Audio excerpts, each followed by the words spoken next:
Hey, what up, YouTubers? This is Greg Maestro Garay. So I just wanted to kind of share some of the things that I do to chop the rear fender and the tailbone of the VLX Honda Shadow 600cc. So anyways, I got another one right here. I'm about to set it up. This one's gonna go copper paint job, and it's gonna have 16-inch ape hangers with extended foot controls. Anyways, I just wanted to show how to do this back part, just to give a little tutorial on it. All right, hope you enjoy. Thanks. All right, so the first thing that I do is I take this seat off right here, and under this side and the other side as well, there's some bolts. Usually they are Allen wrench bolts, which is like a 3mm or something like that. But in this case right here, they put a 10-inch little bolt in there, little screw. So just take those off, and once you take these off right here,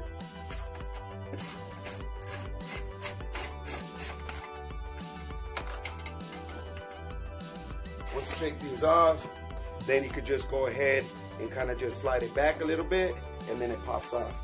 Usually the reason why you slide it back is because right here in this back part right here, that you have them connected to the bolts that are popping up, and that would actually keeps it in place from moving side to side. But they took that off anyway, so so that to me, that's trash. I don't even need that anymore. All right, so the next thing what I do now to take off this rear fender, so you need to take off these chrome pieces right here. And so what you use in here, most of the time you need a 10 and a 12.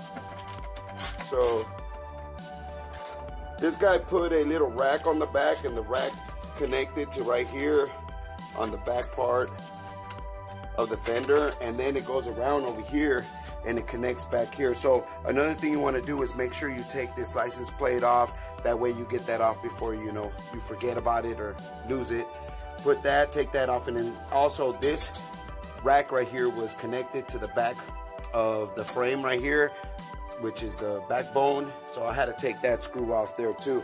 So don't forget to take this one off, which is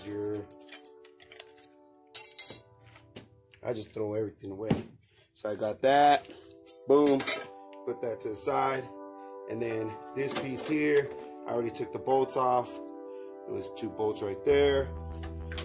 And then that way this piece now is loose. So now we can go ahead and take this off. Right here. Boom. Racks off, trash. I mean, that's what I say. Unless you guys want it, better hit me up or throw some trash. Nah, I'm just joking. So anyways, you got that. So now we're gonna go and take this one off here.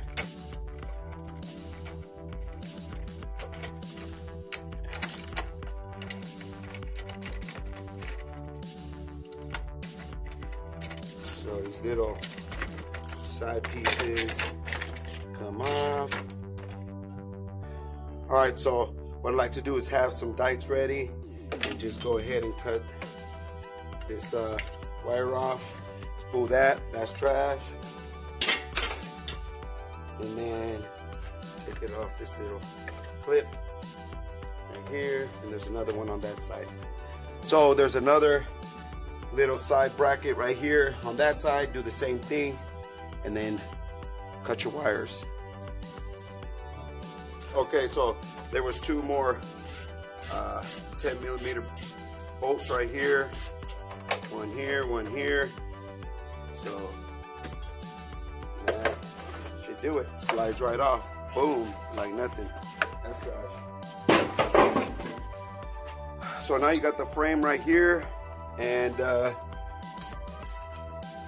now you can go ahead and see. Usually I cut it here and here. So I got the wiring still right here. So this one here, that was for the left blinker, and then you got one over here for the right blinker. All right, so you got the other wire that's going across over here, and it's going into this. This is a running light for the license plate. That one, who cares about that one? You know what I mean? You don't need that wire. So the other one that you do need is the one that goes over here to the brake light. You know what I mean? So we can cut that over here. It gives us enough line to kind of mess with, you know, and then boom. So now we got our brake, and this brake wire, this line right here has a running light, a brake, and a ground. So it does have 3 wires in there, so you will have a running light. So you don't need that extra one, because that one there really is for that running light. So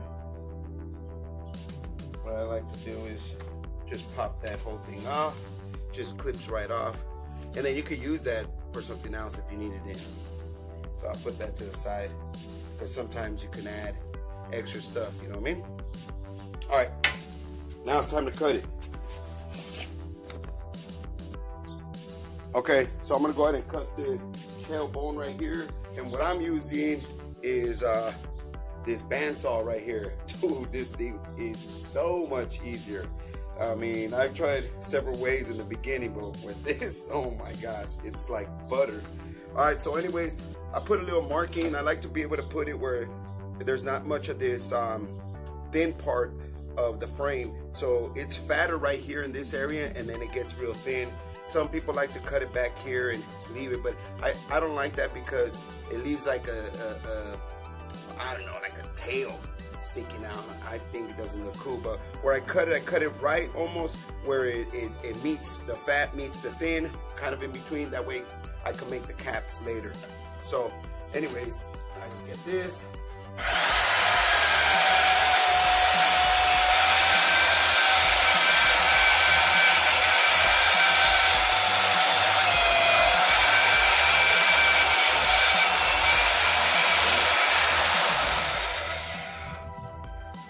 Boom. That's one side.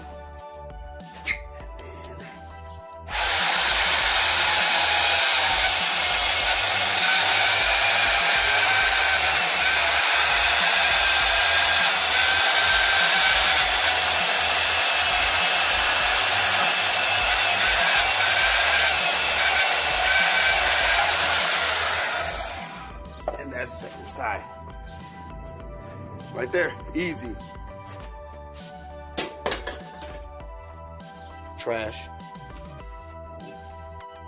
All right, so there it is. As you can see, these holes right here, they'll be capped. And I know sometimes I've done videos without them being capped, and that's because I do the video too early.